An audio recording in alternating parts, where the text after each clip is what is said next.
Le bilan orthophonique réalisé par votre enfant a mis en évidence un diagnostic de trouble développemental du langage ou TDL. Votre orthophoniste vous a présenté ce trouble et ses manifestations chez votre enfant, mais voici, en complément et en aide-mémoire, une vidéo reprenant ce qu'est le TDL, quelles sont ses conséquences, le rôle de l'orthophoniste et comment vous pourrez aider votre enfant. Le trouble développemental du langage, qu'est-ce que c'est? Anciennement appelé dysphasie, trouble spécifique du langage oral ou encore trouble primaire du langage, le TDL est un trouble qui touche le langage et la communication. Il peut se manifester dès les premières acquisitions du langage, avec un retard d'apparition des premiers mots ou des premières phrases par exemple. Est-ce que ça veut dire que toutes les personnes qui ont des difficultés avec le langage et la communication ont un TDL? Non, certaines pathologies excluent ce diagnostic, même si elles ont un impact sur le langage. C'est le cas de la déficience intellectuelle, de la paralysie cérébrale et des maladies génétiques comme la trisomie 21. Par contre, certains troubles sont concomitants, c'est-à-dire qu'ils peuvent exister en même temps que le TDL. Parmi ces troubles, on retrouve la dyslexie, ou trouble spécifique du langage écrit, le TDAH et les troubles comportementaux. On ne connaît pas clairement les causes du TDL à ce jour. Il fait partie de la catégorie des troubles dits neurodéveloppementaux, c'est-à-dire que les origines sont probablement neurobiologiques. Mais certaines études font aussi l'hypothèse de causes génétiques et environnementales. On estime que 7% de la population présente un TDL, ce qui en fait un trouble fréquent. Les garçons sont plus touchés que les filles. On compte environ 4 garçons pour 3 filles. Pour poser le diagnostic de TDL, on doit s'assurer des 4 caractéristiques suivantes. C'est un trouble développemental, il survient dès l'enfance, avec un démarrage plus lent et plus tardif du langage. Il est persistant. Il ne s'agit pas d'un retard qui peut se résorber lorsque l'enfant grandit. Il est spécifique. L'atteinte principale est le langage. Et il est sévère. Son impact sur le quotidien et la scolarité est avéré. Mais alors, quelles sont ses conséquences? Les difficultés sont différentes chez chaque enfant. Les symptômes ne sont pas toujours les mêmes et les conséquences du trouble non plus. Concernant le langage, la plupart du temps, les enfants ont à la fois du mal à comprendre et à s'exprimer. L'atteinte de la compréhension peut se traduire par une difficulté à comprendre les consignes, les règles et les demandes. Cela rentre donc en jeu dans tous les cadres de vie de l'enfant, à la maison, à l'école et en société. Au niveau de l'expression, l'enfant a souvent du mal à organiser ses phrases et possède moins de mots dans son vocabulaire. Il fait des phrases plus courtes et a plus de difficultés à utiliser les verbes. Vous avez probablement vu dans le compte-rendu de bilan orthophonique les termes phonologie, lexique et morphosyntaxe. Qu'est-ce qu'ils signifient? Ce sont les composantes du langage oral qui se développent petit à petit grâce aux interactions et aux apprentissages. En orthophonie, pour poser le diagnostic, ces axes sont évalués sur les 2 versants, c'est-à-dire en compréhension et en expression. La phonologie fait référence à l'assemblage des sons de la langue. Lorsqu'elle est atteinte, les mots peuvent être déformés ou confondus avec un mot proche. Par exemple, l'enfant peut confondre les mots pain et bain. Cela peut passer inaperçu, donc n'hésitez pas à vérifier que vous avez bien été compris ou à reformuler avec des éléments qui précisent le contexte, par exemple. Le lexique, c'est les mots que l'enfant connaît et sur lesquels il met du sens. On parle de lexique passif pour les mots qui sont compris et de lexique actif pour les mots qui sont produits. Le premier est la plupart du temps supérieur au deuxième. Enfin, la morphosyntaxe correspond à l'organisation des mots dans une phrase et leur relation entre eux. Accorder le verbe au sujet, trouver à quoi correspond le pronom, choisir le déterminant adapté au nom en genre et en nombre. Cet axe est particulièrement atteint dans le TDL notamment parce que les différences phonologiques sont moins bien perçues. Le ou la, dort ou dorme, ces notions ne sont pas claires pour l'enfant. Il existe aussi des atteintes non langagières. Des chercheurs ont trouvé que les fonctions exécutives pouvaient être touchées. Les fonctions exécutives sont un ensemble de processus cognitifs pour réaliser des actions inhabituelles ou complexes. Planifier les étapes pour résoudre un problème, formuler une hypothèse et la vérifier par exemple. Ainsi, dans le quotidien, cela peut se traduire par des difficultés à s'organiser ou à respecter des règles de sécurité. Ces difficultés sont majorées par une attention et une mémoire de travail moins fonctionnelle. La mémoire de travail permet de garder les informations jusqu'à quelques minutes en mémoire pour les manipuler. La communication orale nécessite donc un effort constant. Les interactions sociales demandent plus d'énergie, et la progression des apprentissages, notamment scolaires, est ralentie.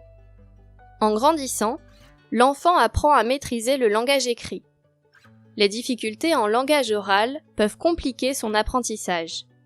Cependant, la lecture et l'écriture peuvent aussi être d'une grande aide, car elles servent de support dans la communication.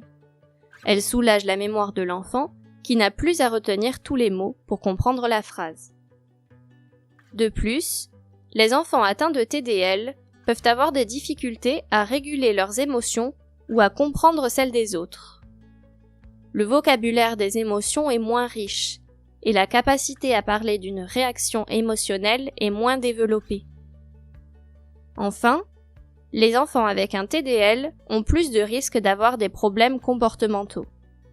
Les difficultés de langage et de communication entraînent un sentiment de frustration et une incompréhension des consignes qui peuvent mener au non-respect des règles et générer de l'anxiété. Dans les relations sociales, la plupart des situations font appel au langage, et parfois au second degré. L'enfant peut donc avoir du mal à comprendre son environnement. Prenons l'exemple de Théo. Théo est avec ses amis, l'un d'entre eux raconte quelque chose, et tout le monde se met à rire. Théo se sent à l'écart, car il n'a pas compris et n'ose pas demander qu'on lui explique. Il est donc important que ses enfants soient bien entourés, suivis et épaulés. Des solutions existent pour diminuer ces répercussions. L'orthophoniste intervient pour accompagner l'enfant et les parents dans cette démarche. Le rôle de l'orthophoniste consiste en deux objectifs principaux. Entraîner les fonctions atteintes chez l'enfant pour diminuer ses difficultés et trouver des moyens d'adaptation pour réduire l'impact du trouble sur la vie quotidienne.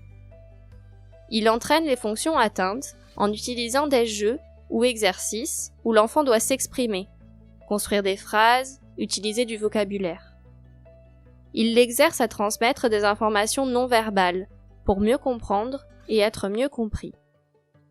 Le thérapeute entraîne aussi les fonctions exécutives, qui entrent en jeu dans les situations de communication. Cela permettra à l'enfant d'augmenter ses capacités d'attention, de mémoire et d'organisation. Pour les moyens d'adaptation, il existe des aménagements pédagogiques et des moyens alternatifs de communication. Les stratégies dépendent de l'objectif souhaité et des capacités que l'enfant possède, car ces dernières servent d'appui. Nous détaillerons ces stratégies dans la suite de la vidéo. Pour que la prise en soin soit optimale, l'orthophoniste doit veiller à connaître le profil de l'enfant, ses capacités et ses difficultés. Il doit aussi prendre en compte la demande de l'enfant et des parents pour construire un projet de soins en partenariat avec le patient et l'entourage. En tant que parent, vous avez un rôle à jouer dans la prise en soin. On vous considère comme les experts de votre enfant. Vous êtes aussi des partenaires de communication privilégiés. L'orthophoniste est donc là pour vous aider à comprendre ce trouble et vous rendre acteur de la rééducation au quotidien. Vous pourrez ainsi adapter votre discours pour aider votre enfant à comprendre son environnement et encourager ses comportements adaptés. Voici quelques exemples. Les manifestations du TDL sont différentes selon les enfants. Les difficultés changent d'une personne à l'autre. Ainsi, le plus important, c'est de s'adapter et d'adapter l'environnement de l'enfant. Reprenons donc les différentes conséquences du TDL. L'atteinte de la compréhension, de l'expression, des fonctions exécutives, des émotions, du comportement et des relations sociales.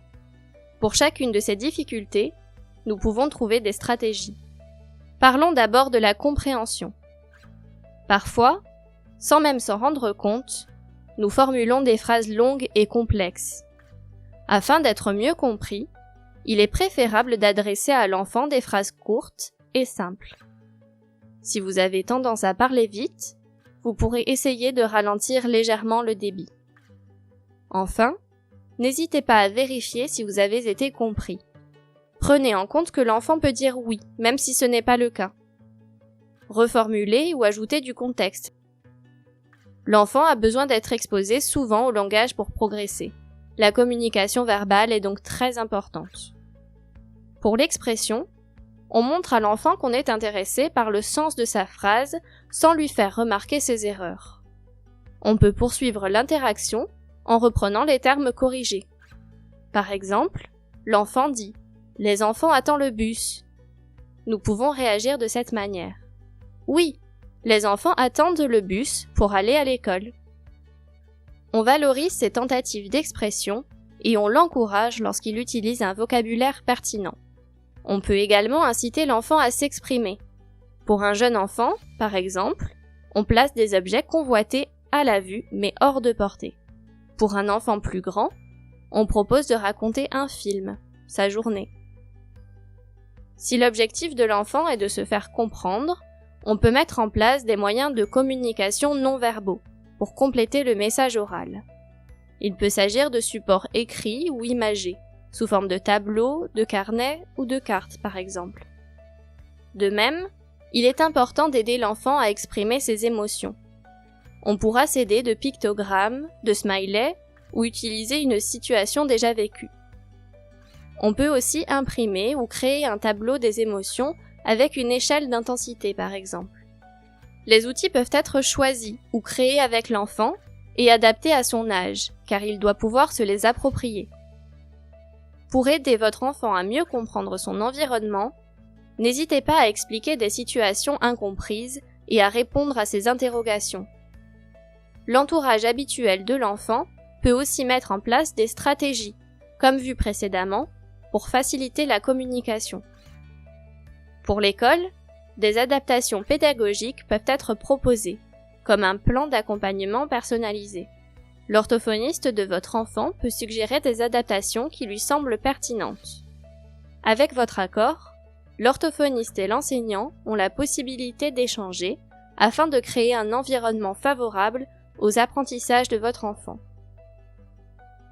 Merci d'avoir regardé cette vidéo.